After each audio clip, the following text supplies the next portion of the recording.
तकरीबन 1.5-2 साल बाद इस तरह ही लंघ गया ऐसे हिसाब ही सारिया गल्लां दसां तो फिर टाइम बड़ा लंबा हो जाएगा। पर दिन लंघते गए तो घरों मैनू फोन आया कहते कि तेरे बजुर्ग बीमार है। मैं इलियास को आख्या मैं यार मैं वापस पाकिस्तान जाना चाहता। हूँ मुश्किल की है कि कम कर दिया तो कोई टेंशन नहीं सी, वक्त गुजरता गया जितना भी गुजर गया, लेकिन उतों पाकिस्तान जाना तुहाडे कोल कोई डॉक्यूमेंट्स नहीं हैं, ठीक है। फिर तुसी रियाद विच हो, अगर तुसी जद्दे विच हो तो तुसी कह सकते हो कि मैं उमरे से आया सी, पासपोर्ट गुम हो गया, झूठ जिकन साडा सिस्टम है पाकिस्तानियों का, इससे खाते बदनामी ज़्यादा ने। मैं कुछ नहीं सी कर सकता, मसलन मेरी समझ नहीं कुछ नहीं आता कि करा। तो मैं इलियास को पूछा, मैं यार मैं क्या करा। उन्हें एक दोस्त आजी साकब साहब आजकल स्पेन होंगे, उन्होंने तावन उन्होंने हाजी साहब ने तो इलियास ने जनाब एक बंदे नाल गल की थी। उतों बथा एक बड़ा पॉपूलर एरिया, जो बंदे सऊदी अरब रहे हैं वो जानते होंगे। बथा रियाद बड़ी खास जगह है, सेंट्रल मतलब सिटी का सेंटर है।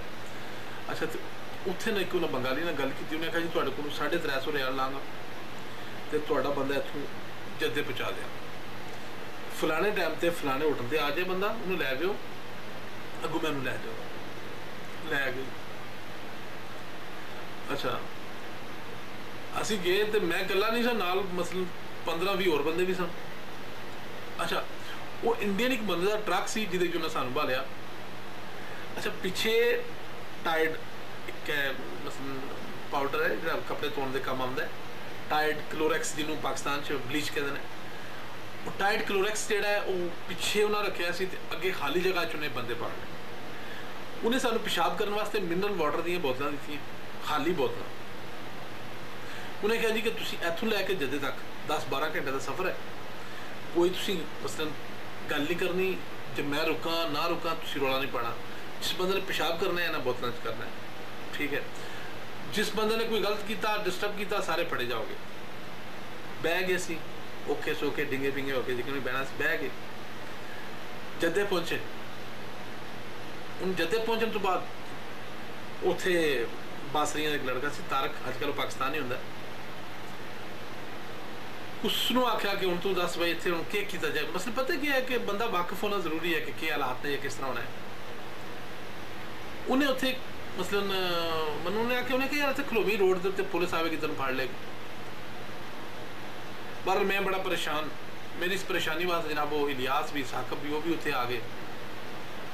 अच्छा उन्हें मैंने आगे उन्हें क्या है कोई 2-4 दिन चुके जिसे पुलिस ज़्यादा छापे छापे मार दी है ना, मसलन फड़दी बंदे उत्थे खलो जी। बार मैं एक साइड से खलोता एक जगह जिसे मतलब पुल जो उत्थे बड़ा मशहूर, उत्थे ना अक्सर पुलिस आती है। पुलिस वाला आए उन्हें सानू फड़ लिया, फड़ के सानू जेल च लै गए।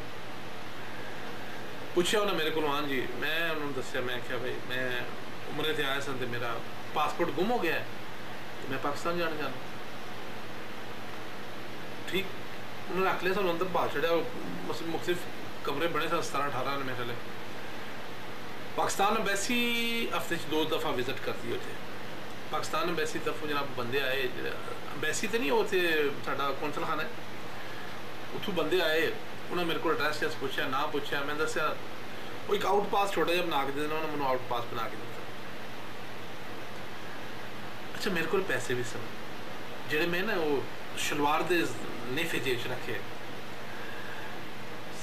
इलियास का टेलीफोन नंबर जोड़ा है या मसलन साकब का या मसलन मेरा वो फोन जोड़ा है ना, असल अनपढ़ बंदा सी मैं, तो वो जो सलवार का पहुंचा होंगे ना वो उल्टा करके ना अंदर करके लिखिया सी। मैं क्या चल लोड़ पई तो चलो बंदा फोन कर लेंदा किसी दूजे को करके। मैं बस सादा जहा बंदा सी, मैं नहीं सी पता किसी खाते का। बहरहाल दिहाड़े लंघे कोई 7 या 8 वारी आ गई, मैं उन्हें पाकिस्तान भेज छड़िया। सो मैं पाकिस्तान गया तो कराची एयरपोर्ट से मैं टलिया ना, तो नाल मेरे लोग बक्से भरे ने जनाब से जाते हैं पे, मैं खालम खाली कपड़े वो बस और कोई चीज़ नहीं मेरे को। तो बच्चे लैन आए ने, बीबी आई है, सारी फैमिली। मेरी अखा च अथरू आ गए। तो मैं मियाँ साहब का एक शेर बड़ा याद आया, कि नारो चलिए कर्मा सड़िए ते कर कुछ सब्र सुधैने ते बेपरवाह न ला के यारी ते पैंदे ने दुख सहने।